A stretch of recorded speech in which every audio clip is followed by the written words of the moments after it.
ito, this is very important. Diba CapCut ka ang gamit mo? Kunyari nung nag-apply ka, nakalagay doon sa job overview, we are looking for someone who is, kunyari, preferably using Premiere Pro, DaVinci Resolve, walang CapCut na nakalagay. Siyempre, parang isipin mo to, hindi ko na-applyan. Pero sa totoo lang, pwede mo pa siyang applyan kasi ang sabi doon, preferably. Hindi naman sinabing proficient in. Magkaiba yun eh. Ibig sabihin ng preferably, if possible lang. Pero wala silang sinabi na proficient in Premiere Pro o DaVinci Resolve o yung mga advanced software na yun lang talaga. Hindi ka pwede mag-apply doon kasi hindi ka nila papansinin doon kasi CapCut user ka nga eh. Pero magaling kang mag-edit. Kasi alam mo kung bakit masasabi mo na magaling kang mag-edit at nagustuhan nila yung mga editing style mo kasi nakaabot ka doon sa interviewhan.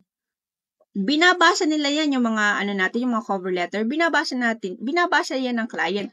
Kung hindi ka nila nagustuhan at wala kang chance, hindi ka abot sa interview. Okay? Tatandaan mo yan lagi. Ngayon, kapag tinanong ka ng client at sinabi sa'yo na gusto kasi namin, kunyari sinabi nila, gusto kasi sana namin ay yung ang editing software ay Premiere Pro. Ano sasabihin mo? Sasabihin ko na kaya ko din po yung ganong editing style po. Pwede ka na edit ko yung kunyari may raw video sila, pwede kong edit at pasa ka sa kanila. Yung katulad kay na strategy po. Ganun ba ang strategy niya? Opo. Pero alam mo, kulang yon. Kulang yung strategy mo. Dapat, pwede mong sabihin na for free yung first edit.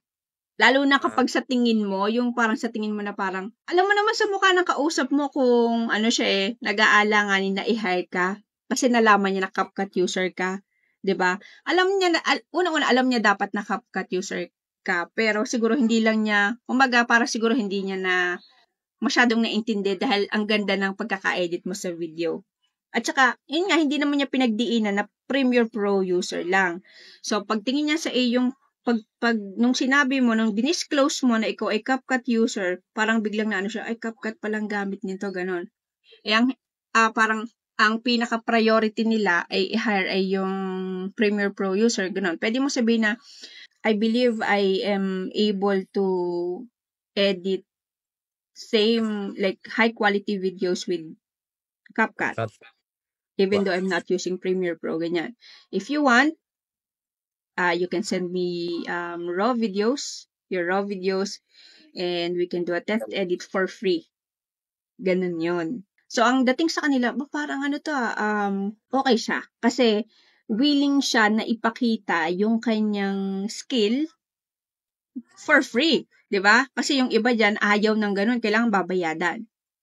So, ganun, yung i-insist mo. Ang goal kasi natin, kapag umabot ka na sa interview, makuha mo na yung client na yan.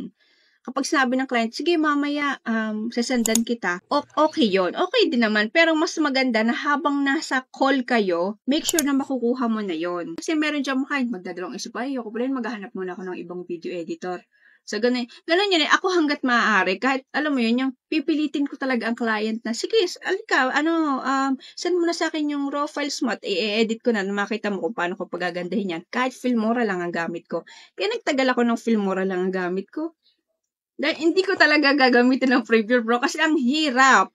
Ako kasi hindi ako magaling mag-edit ng video. Hindi ko sinasabi na ako ay sobrang halimong mag-edit ng video. Hindi ako ganun. Pero, ang talent ko ay magaling akong kumuha ng client. At ako, ang style ko lagi, yung trabaho ko, kung paano ko siya mapapadali. Work smart, di ba? Instead of work hard, di ba?